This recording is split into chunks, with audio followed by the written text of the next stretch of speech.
Rabbi Shlomo ben Yitzhak Hatzarfati, plus connu sous le nom de Rashi, est un rabbin, commentateur, poète et décisionnaire français. Il naît le 22 février 1040 à Troyes, en France. Il est l'auteur de commentaires sur la quasi-totalité de la Bible hébraïque.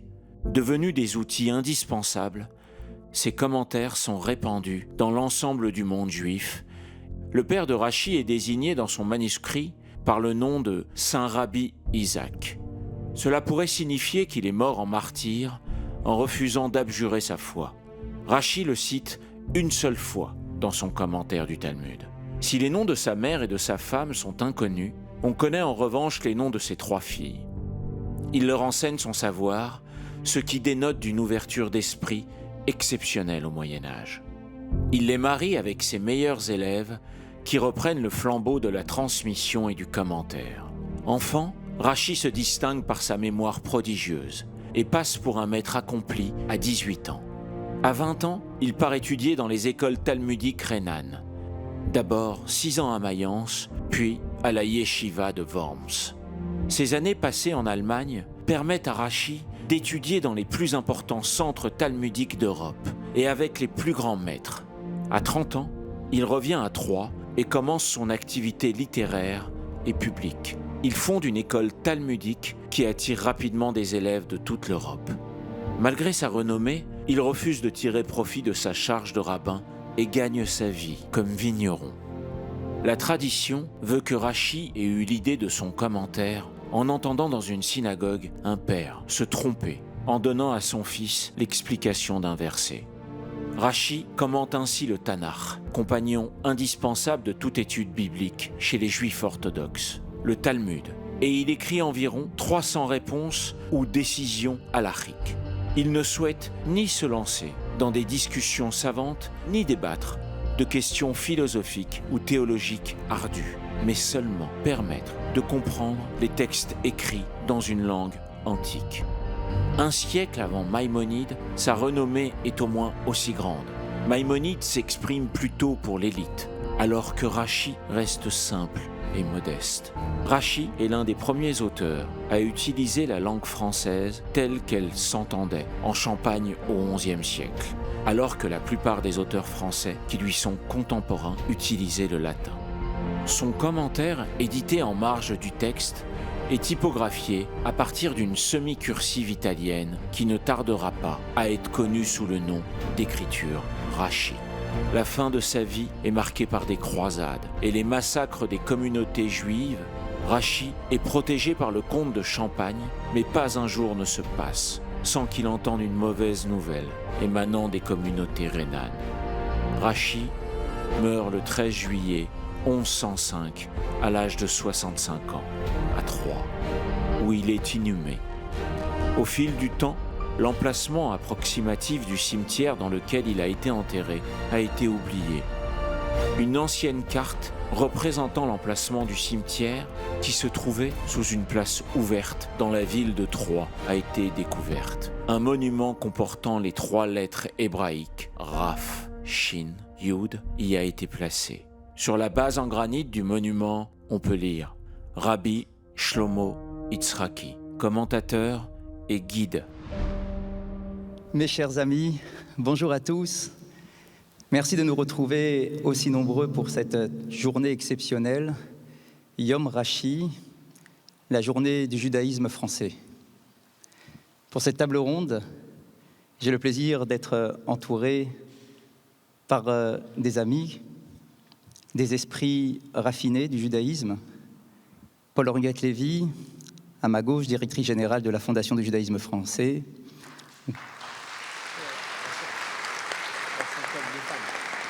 Vous avez été directrice d'antenne de RCJ, votre voix est reconnaissable parmi toutes les autres, responsable du département culture du FSJU.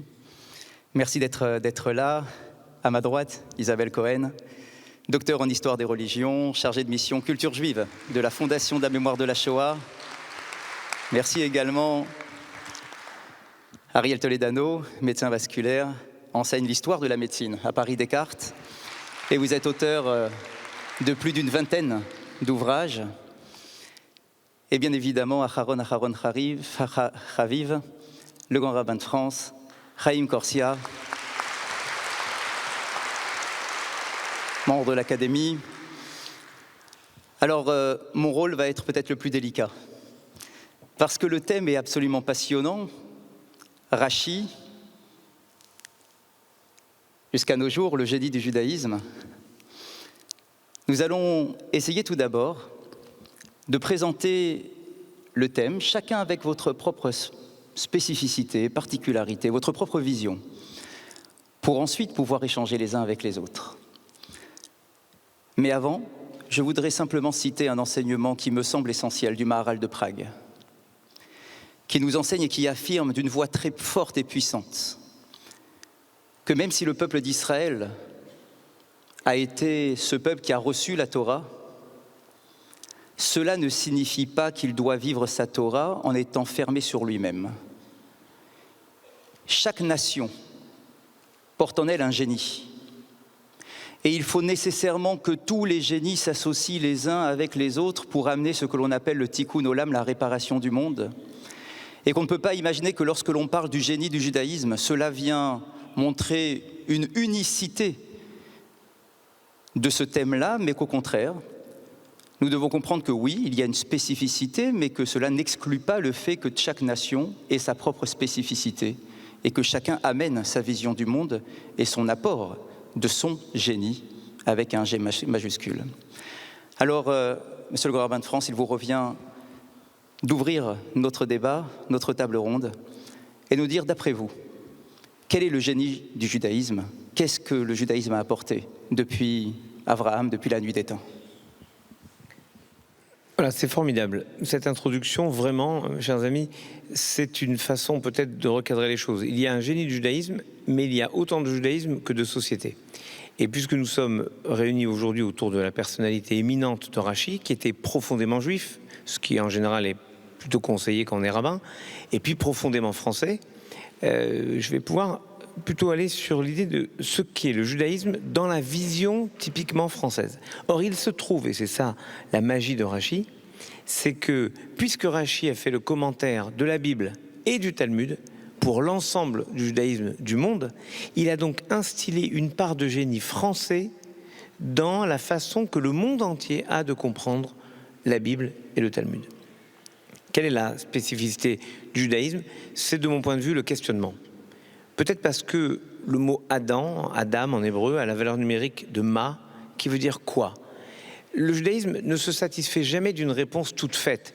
Nous sommes capables, et on nous le reproche parfois, d'interroger les situations sur lesquelles plus personne ne pose jamais de questions. De la même façon, comme l'aurait dit Edmond Flegg, que nous sommes capables d'espérer alors que plus personne ne sait même envisager l'espérance. Donc ce principe, c'est le questionnement. Considérer que être humain, être juif dans une société, c'est aller chercher aux marges de la société qu'est-ce qui se passe, qu'est-ce qui se passerait si on faisait comme ci, si on faisait comme ça. Interrogeons ce qu'on fait. Trop souvent, en français, il y a une expression horrible qui est la suivante: faire quelque chose sans état d'âme. Un juif, c'est quelqu'un qui a toujours des états d'âme, parfois trop, mais au sens que il est toujours capable d'interroger ce qu'il fait, il fait rien mécaniquement. On voit bien que les mitzvot, par exemple les commandements, il y a l'obligation de les penser. C'est qu'on ne peut pas faire un commandement mécaniquement. La Torah le dit avec des mots merveilleux qui vous amèneront à faire quelques sous-titres en banc-titres dans l'émission. Melechet machashevet asra Torah. C'est un acte pensé que la Torah a interdit. C'est-à-dire que, au fond, qu'est-ce qu'apporte le judaïsme au monde? Une capacité à penser, y compris l'impensable. Et puis, la particularité de Rachi, en particulier, mais dans le judaïsme français, c'est l'obsession du mot juste. Rachi, d'un mot, parfois, est capable de résoudre des questions immenses sur des passages de la Bible ou du Talmud. Et il emploie ces mots de manière tellement juste, y compris avec la phonétique de l'époque, du français de l'époque, que c'est la seule source aujourd'hui que nous avons pour savoir comment se prononcer cette langue qui était parlée dans cette région et qui va, à partir du traité de Villers-Cotterêts, devenir la base du français actuel. Donc on voit bien à quel point l'obsession du mot juste et l'obsession du questionnement amènent quelque chose de particulier dans notre société. Et posons-nous la question de savoir pourquoi tant et tant de savants, de philosophes, de musiciens, dans tous les domaines juifs, amènent leur façon d'aller au-delà de ce que tous les autres sont capables de faire. Parce qu'il y a une différence entre répéter avec talent ce que d'autres font et inventer une autre façon de penser. Et c'est peut-être l'apport majeur du judaïsme. Merci beaucoup. Paul Henriette, comment est-ce que vous voyez cette spécificité du judaïsme ? Est-ce que pour vous, il faut l'attacher à de grandes personnalités juives qui amènent leur génie dans l'histoire de l'humanité, ou est-ce qu'il y a une vision encore plus large que cela ? Alors déjà, passer après Chaim Corsia, honnêtement, c'est complexe. En tant que directrice générale de la Fondation, je me suis beaucoup interrogée justement sur ce que pouvait être le génie, et non pas les génies, mais le génie du judaïsme. Et de façon extrêmement pragmatique, j'en ai tiré 4 actes et un paradoxe. Le premier acte, c'est écrire, le deuxième acte, c'est étudier, le troisième acte, c'est commenter, et le quatrième acte, qui fait aussi paradoxe, c'est partager.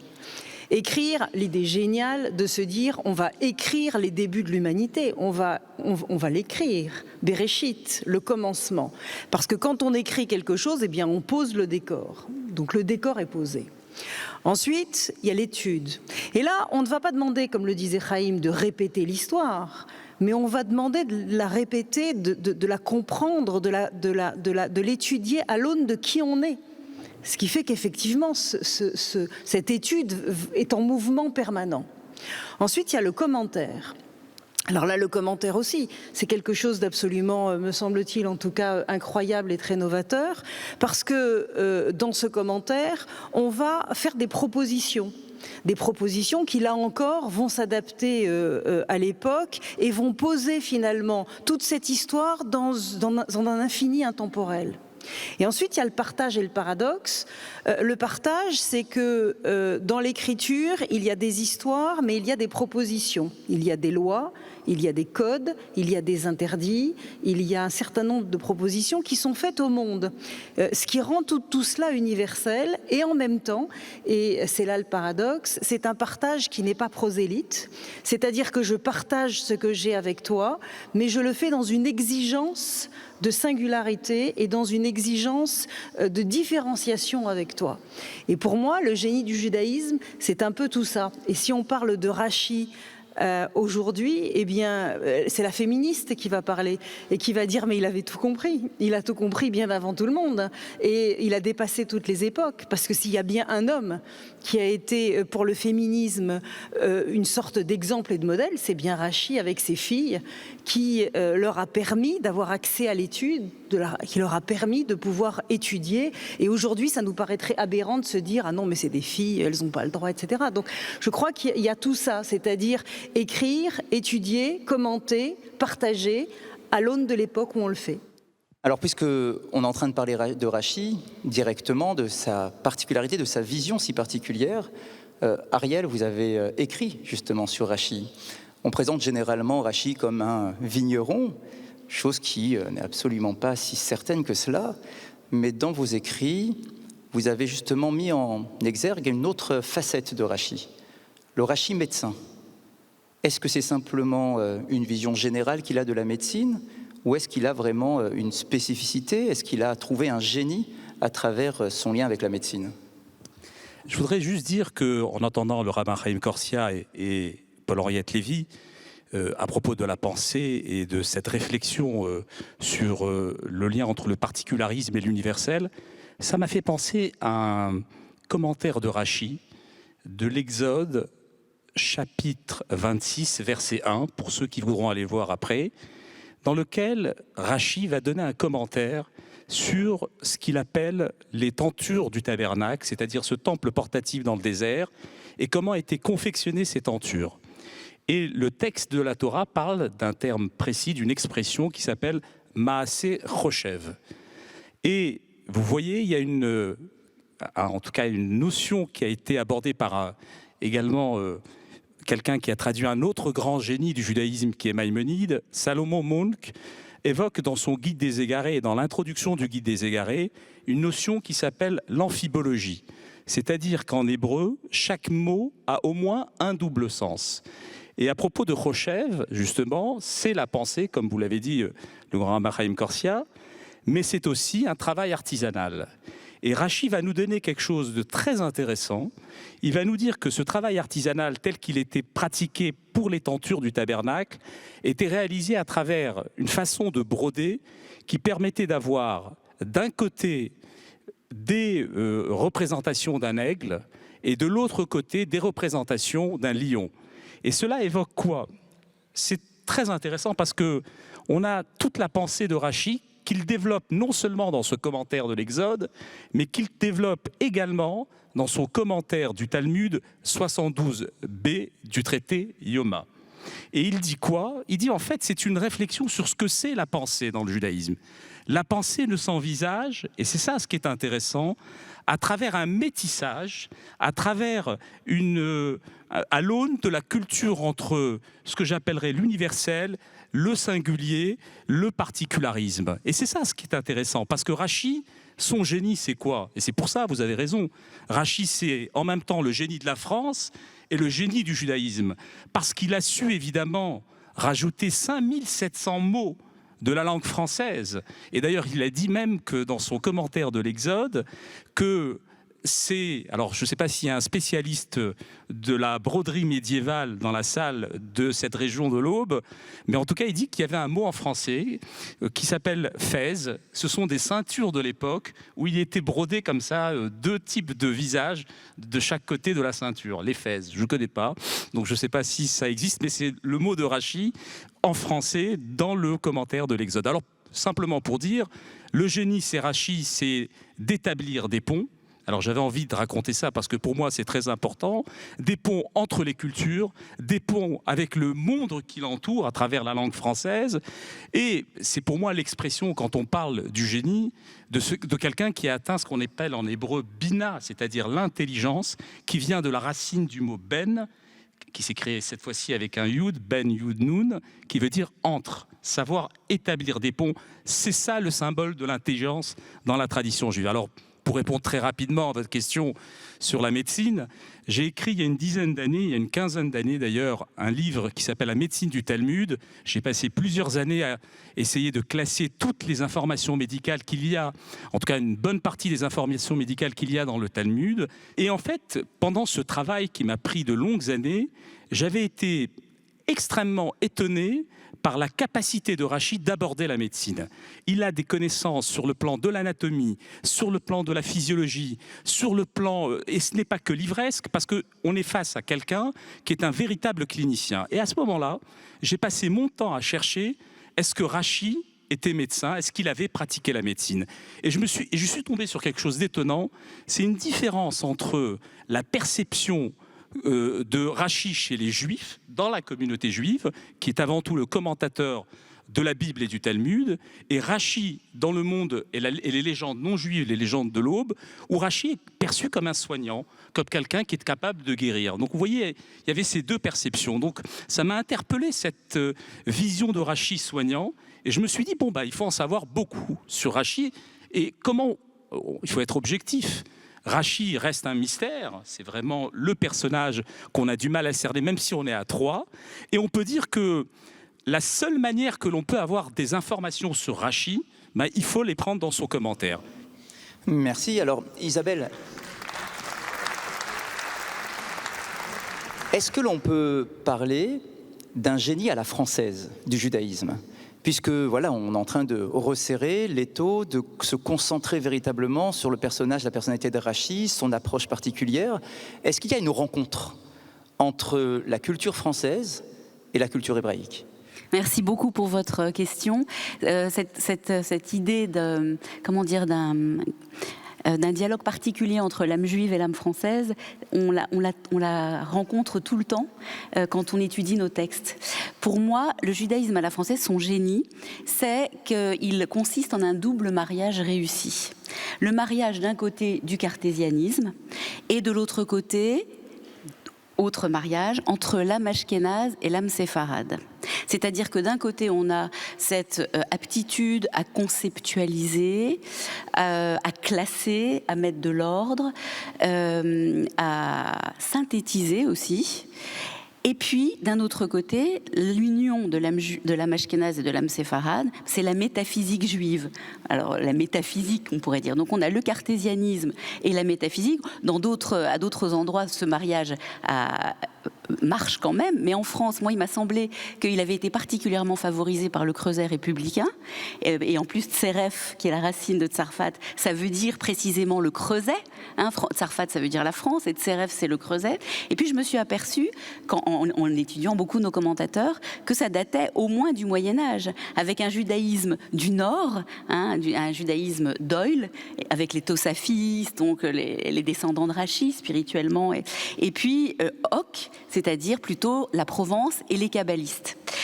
Et cette rencontre entre le cartésianisme et la métaphysique, qui est vraiment notre... c'est comme ça qu'on pense, nous. C'est-à-dire qu'on est tout à fait à l'aise dans les humanités gréco-latines, dans les sciences humaines, l'histoire, l'anthropologie, la philosophie, ça ne nous fait pas peur. Comme ça n'a jamais fait peur à tous nos plus grands, dont par exemple Maïmonide, qui étaient parfaitement en prise avec le contexte intellectuel, la vie intellectuelle de leur époque et les plus grands de leur époque, qui n'appartenaient pas à notre civilisation et qui étaient complètement immergés dans la tradition juive. Et ça, pour moi, ça explique la très très grande, il faut vraiment qu'on le sache, qu'on en soit conscient et qu'on en soit heureux et que ça nous donne de la force, ça explique la puissance intellectuelle et je pense aussi spirituelle du judaïsme à la française. Donc ça, c'est un premier point. Et ça nous permet de penser le monde, comme tu l'as dit, Paul-Henri, donc au moment M, là où on en est, sur l'axe, cet axe eschatologique, cette promenade dans le temps, qui est la promenade juive, qui va vers une belle fin du film de l'humanité. C'est pour ça qu'on est capable d'espérance, parce qu'on sait que ça va bien se terminer, et on est capable de penser ça à tout moment, grâce à cette double, le fait qu'on saisisse les deux. Donc, ce mariage, il est ancien. On sait qu'il y a des juifs en France, en Gaule, etc., à peu près, en tout cas, c'est sûr, le 1er siècle après l'ère chrétienne, donc c'est pas d'ici. On parle d'aujourd'hui. On parle très souvent de la dette que les autres civilisations ont à notre égard, pas simplement le fait qu'on ait donné le monothéisme au monde, mais que chaque judaïcité a apporté au pays dans lequel il était, mais on peut aussi parler de la dette que nous avons, que l'âme juive, dans cette double dimension ashkénaze et séfarade, a à l'égard précisément de l'âme française. Et pour la mise par écrit de corpus qui ont été pour nous fondamentaux. Alors, on parle de Rachi, donc je ne vais rien dire de plus que ce que vous avez dit, mais on peut parler aussi de la mise par écrit du Zohar, qui est le texte fondateur de la Kabbale. C'est parce qu'il y a une discussion, une polémique ou une controverse entre la France du Nord juive, pour reprendre l'expression de la France juive du Nord, les Tosafistes, et les kabbalistes de Provence, en particulier à travers Abraham, avec Abraham ben David de Posquière, à propos de Maïmonide, donc on ne va pas tout développer, mais c'est quelque chose de tout à fait extraordinaire. Donc à propos de Maïmonide, il y a disputation entre les Juifs du Nord et les Juifs du Sud. Et alors qu'est-ce qu'on décide ? Il faut vite mettre le Zohar par écrit, et ça va se faire certes en Espagne, mais à cause de cette discussion qui a eu lieu en France. Et puis pour moi, une troisième dette qu'on aurait, c'est tout simplement toute la mission d'Herzl, parce qu'il était journaliste en France, qu'il a vu cette France se déchirer à propos de l'affaire Dreyfus, il se dit c'est pas possible, il faut que le peuple juif redevienne sujet de son histoire et qu'il puisse ressusciter l'État d'Israël. Et donc ces fruits du mariage entre l'âme juive et l'âme française ont été déterminants pour nous aussi du point de vue intellectuel et spirituel, mais je pense que c'est parce que aussi, c'est pas juste il y a des outils dans la boîte à outils, c'est au service d'un idéal commun pour l'humanité qui est un peu de type messianique dans les deux cas, enfin nous c'est sûr, mais aussi du côté français, c'est-à-dire pour nous le messianisme, si on reprend juste Maïmonide, c'est pas Harry Potter, c'est que à un moment donné, à la fin, on va accéder à la paix universelle et à la prospérité universelle, et plus l'idée de la dignité de chaque homme. Et ça, on l'a chez nous, mais on le retrouve très très bien. Ce souci, on le retrouve dans la civilisation française, et on sait bien que les droits de l'homme étaient parfois représentés comme des tables de la loi. C'est-à-dire, et donc en fait, pour moi, et c'est là-dessus que je voudrais conclure, si on a tout ça en commun, c'est-à-dire cette espèce de puissance, là, d'absence de... On n'est pas comme il n'y a pas de pruderie, il n'y a pas de pudibonderie face à l'objet de savoir. On y va avec la Kalachnikov, si je puis dire. Mais c'est pas, et donc c'est mis au service d'un certain idéal d'humanité très exigeant et surtout très généreux. Parce que ce que je crois, et au fur et à mesure de mes lectures, c'est que, alors c'est une discussion, hein, vous pouvez ne pas être d'accord avec moi, mais ce que je pense, c'est qu'on a la même valeur fondamentale, civilisation juive et civilisation française, c'est ce qu'on appelle nous le chesed, c'est-à-dire la générosité. Voilà. On n'aime pas que ça souffre. Merci. Je voudrais vous entendre tous les quatre pour nous aider, à nous tous, pour essayer de bien faire la part des choses. Tous les matins dans la tradition juive, lorsqu'on ouvre nos yeux en nous réveillant, on rappelle la bénédiction de la Torah, où nous affirmons avec une voix forte du matin « Asher bachar banu mikol ha'amim » Tu nous as choisis parmi les nations en mettant en évidence une spécificité. On est singulier au sein des nations. Comment est-ce que l'on fait pour ne pas s'enfermer dans cette singularité? Si on parle de génie, c'est que nous sommes ouverts vers l'universalisme. Comment mêler les deux notions en même temps, en parallèle? C'est-à-dire, comment ne pas s'enfermer dans notre propre identité et être ouvert vers le monde qui nous entoure, mais d'un autre côté, comment être ouvert vers le monde qui nous entoure tout en entretenant notre propre spécificité sans être absorbé par les nations et les cultures qui nous entourent?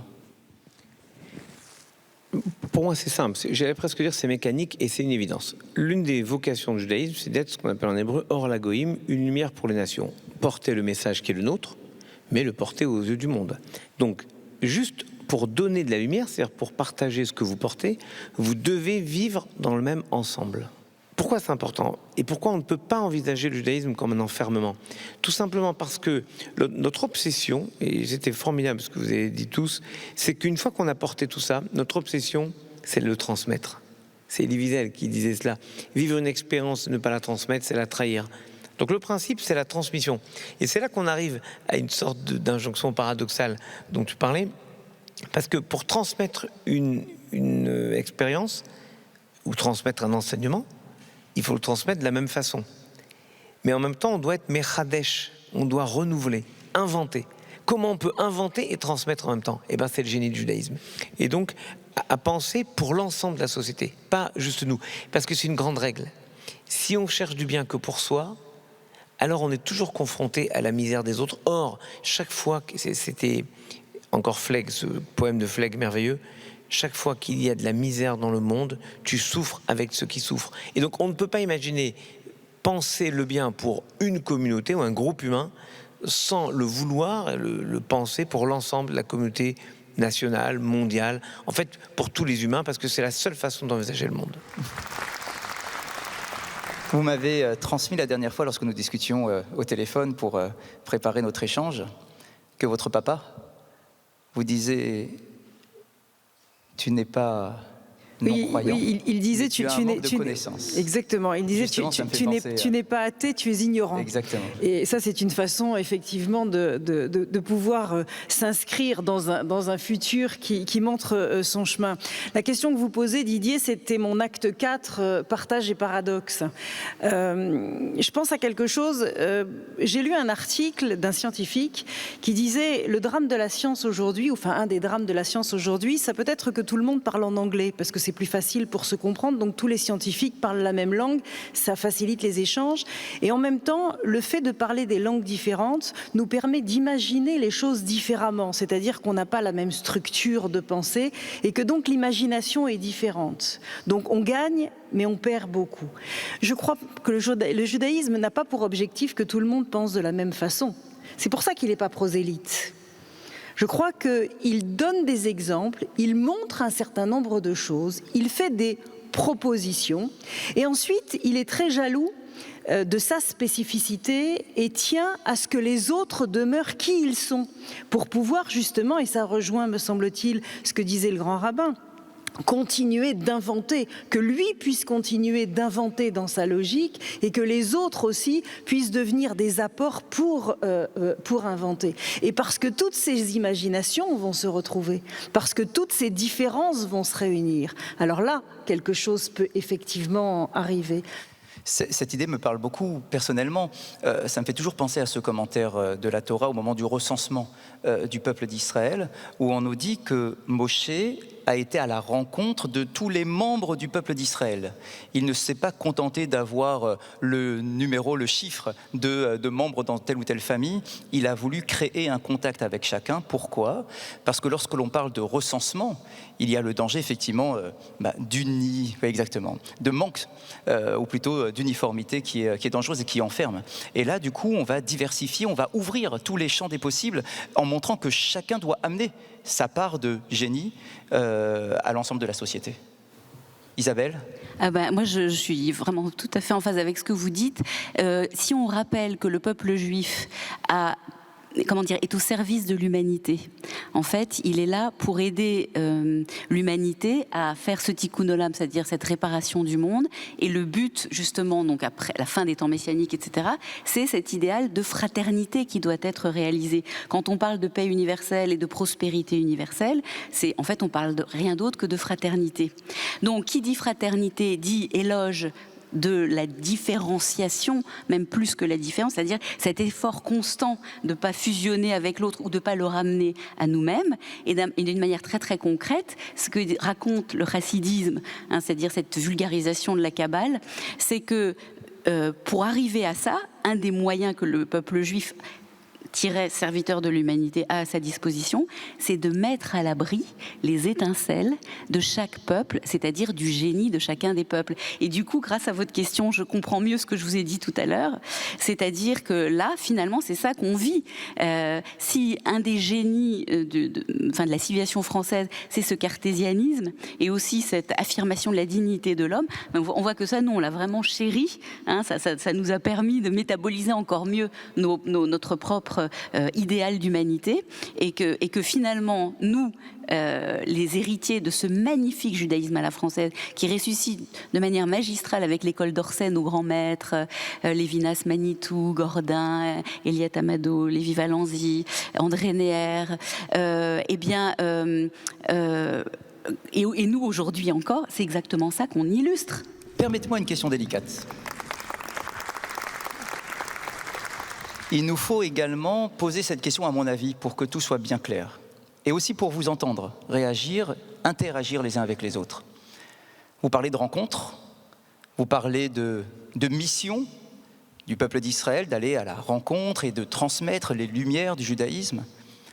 Mais lorsque les nations refusent, se ferment à cette rencontre, je lisais un commentaire avant ce Shabbat qui rappelait une date funeste de l'histoire du judaïsme français. Le vendredi 9 Tammuz de l'année 1242. On a pris 24 charrettes pleines de Talmud et nous avons, sur la place de Grève, brûlé les Talmuds, c'est-à-dire il y a un refus. La nation ne veut pas être fécondée ou avoir une relation avec le judaïsme. Alors comment est-ce que l'on peut avoir cette vocation si, que ce soit la France ou les autres pays, les autres nations, les autres cultures, refusent cet apport, cette particularité que l'on voudrait leur initier ? Je vous rassure, depuis le Talmud a été réimprimé et il est diffusé partout. En revanche, les noms de ceux qui ont brûlé ce Talmud, vous ne le savez pas, sauf ceux qui ont dirigé et ils sont dans les puits de l'oubli de l'histoire. Donc le principe, il est exactement comme dans la Bible. Lorsque Isaac vient, c'est dans la Genèse, lorsque Isaac vient sur les terres où son père avait creusé un puits que les Philistins avaient bouché, Isaac recreuse le puits. Que font les Philistins ? Ils rebouchent le puits. Que fait Isaac ? Il recreuse le puits. À la fin, les Philistins se lassent. Le principe, c'est nous sommes obstinés à transmettre. On veut entendre, formidable. On veut pas entendre, on continue. Et d'une autre façon. J'aime l'idée qu'effectivement, un athée, c'est souvent quelqu'un qui n'a pas assez appris. Mais regardons que, par exemple, quelqu'un comme Bergson, dont on ne peut pas dire que ce soit un pilier de synagogue, c'est le moins qu'on puisse dire. Mais Bergson, à sa façon, il a transmis quelque chose, il a pensé le monde avec un tropisme juif. Alors on pourrait dire, est-ce que c'est important, pas important ? Peu importe, dans sa façon de voir. Regardez les études qu'il y a contemporaines, je parle d'études archi-contemporaines, sur l'influence du judaïsme sur l'œuvre de Proust. On peut discuter, on peut aimer, on peut ne pas aimer, mais n'empêche que d'une autre façon qu'avec des rabbins barbus, parce que parlons clairement, même s'il y a des rabbins qui ne sont pas barbus, il est très bon, mais imaginons, il y a d'autres façons de transmettre le judaïsme qu'en disant voilà ce que dit la Torah. Il y a une façon de s'occuper du monde. Je pense que on a eu beaucoup de médecins qui ont fondé par exemple Médecins sans frontières.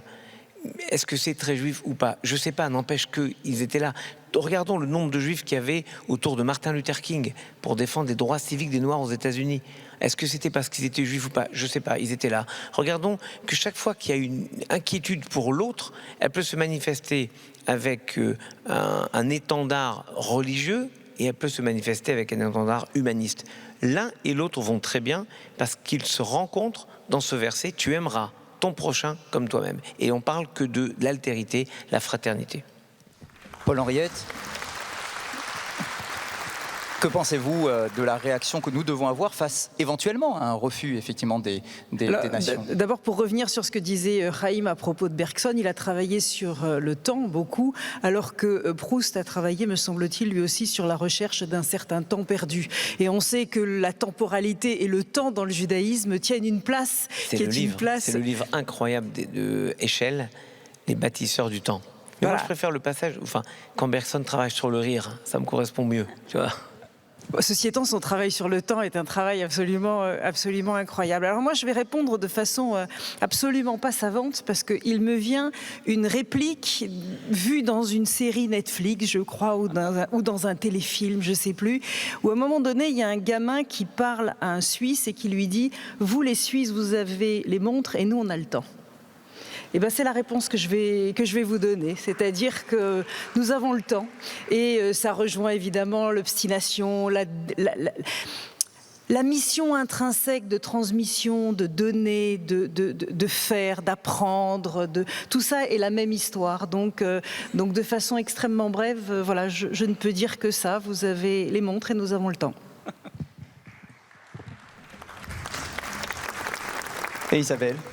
Mais moi, quand on regarde l'histoire juive et l'histoire de la pensée, à part évidemment pour ce qui concerne l'Extrême-Orient, mais toutes les sphères, les aires qui sont sous les ailes du monothéisme, dans tous les pays, il me semble, Chaim, dites-moi, que la rencontre, elle a toujours eu lieu à un moment donné. Et peut-être qu'après, les portes se sont fermées, mais au moins cette fécondation, interfécondation, il me semble qu'elle a toujours eu lieu. Après, la question, évidemment, qu'on peut, le prolongement de cette question, c'est quand on est vraiment en danger.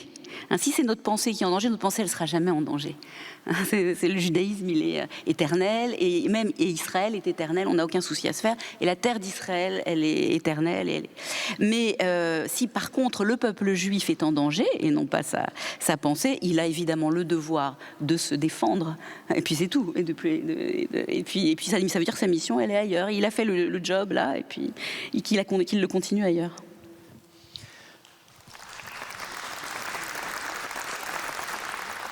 On définit souvent Abraham à Ivry, Abraham l'hébreu, et vers celui qui est de l'autre côté.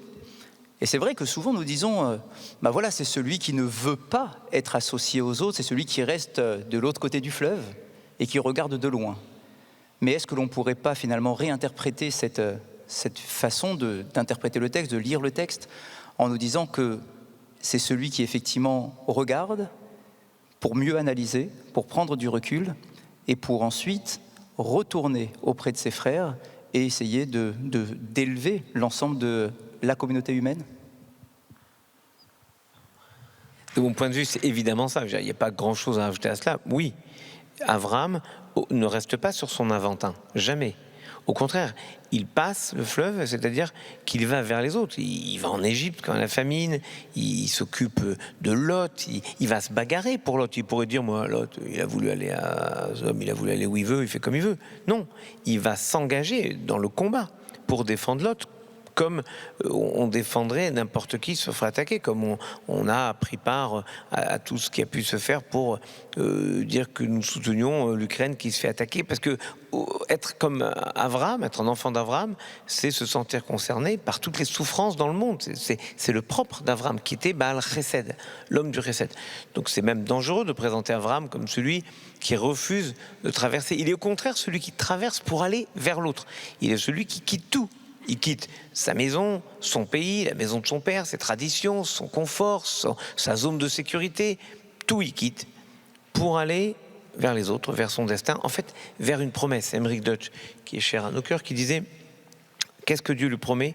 Il lui promet une promesse. » Et moi, je suis sûr qu'être enfant d'Abraham aujourd'hui, c'est être certain qu'il y a une promesse qui nous concerne, qui nous touche, chacun et chacune d'entre nous. On ne peut pas considérer que c'est uniquement un destin collectif. Nous aurons l'accomplissement de quelque chose, il faut juste avancer, être certain que ce chemin qui est celui des mitzvot, celui de l'accomplissement de ce que Dieu attend de nous, et il attend de nous des choses différentes, et bien ce chemin nous ouvre une promesse. C'est cela la promesse d'Abraham.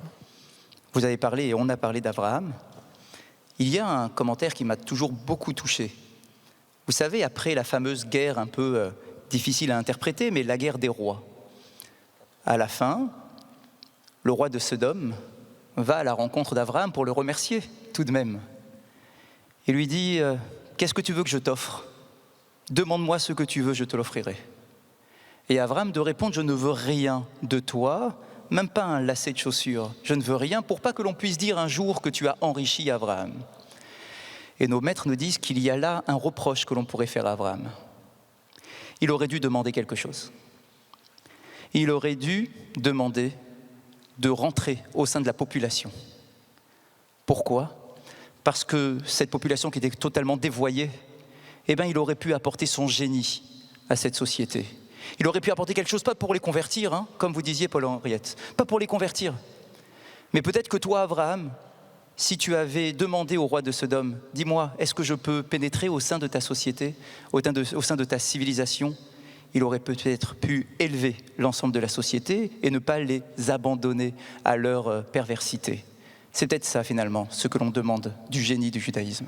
C'est ce que Moïse, en tout cas, fera en réparant justement ce qui est considéré comme une petite erreur d'Abraham sur cette affaire-là des 4 rois. Moi, je propose, comme elle s'appelle Cohen, qu'elle conclue. Toujours les Cohen, ils nous bénissent, ça ne peut pas faire de mal. Non, ne bénis pas, fais-nous un commentaire, comme tu sais faire. Un commentaire de qu'est-ce que tu veux? Parce que tu as tellement travaillé sur Job, et je trouve que, pour revenir à cela, oui, on peut se désoler de la souffrance du monde, et puisque Isabelle a travaillé sur Job, moi ce que j'ai aimé, c'est que finalement le principe, c'est pas d'accepter la souffrance du monde comme une punition légitime. Et c'est ce que fait Abraham. Abraham va se battre même avec Dieu pour essayer de sauver la population de Sodome et Gomorrhe. C'est vrai qu'il ne leur dit pas « je veux rentrer avec vous », mais ce qu'il voulait lui, c'était repartir. Il a aidé un contexte politique, mais il ne voulait pas s'engager dans cette histoire. En revanche, quand il faut sauver toute une population, il s'engage, et là, il fait le véritable combat avec Dieu. Et Job, d'une certaine manière, lui, se tait quand il s'agit de sauver Moïse. Et donc, il y a une opposition entre Abraham qui s'engage et Job qui se met en retrait. Et je me dis, finalement, comment réparer Job ? Peut-être finir quand même dans la confiance absolue qu'il a malgré tout en Dieu. C'est qu'il se dit, Dieu va le faire. Mais moi, j'aime l'idée de se dire que si on veut changer le monde, c'est à nous de le faire. Un peu comme Abraham. Bien sûr, je suis tout à fait d'accord. Qu'est-ce que tu veux que j'ajoute ? Bravo ! Mes chers amis, merci beaucoup. Merci à tous. Merci pour la qualité de cet échange. Merci d'avoir apporté vos lumières, votre génie, chacun avec effectivement votre spécificité que vous avez été en mesure de partager pour en faire justement une nouvelle réalité. Merci, que ce génie puisse continuer, que ça soit en France, à travers le monde, et que l'on puisse s'inspirer de Rachi, de ce qu'était Rachi, pour porter haut et fort ce génie si particulier du judaïsme. Merci mes chers amis.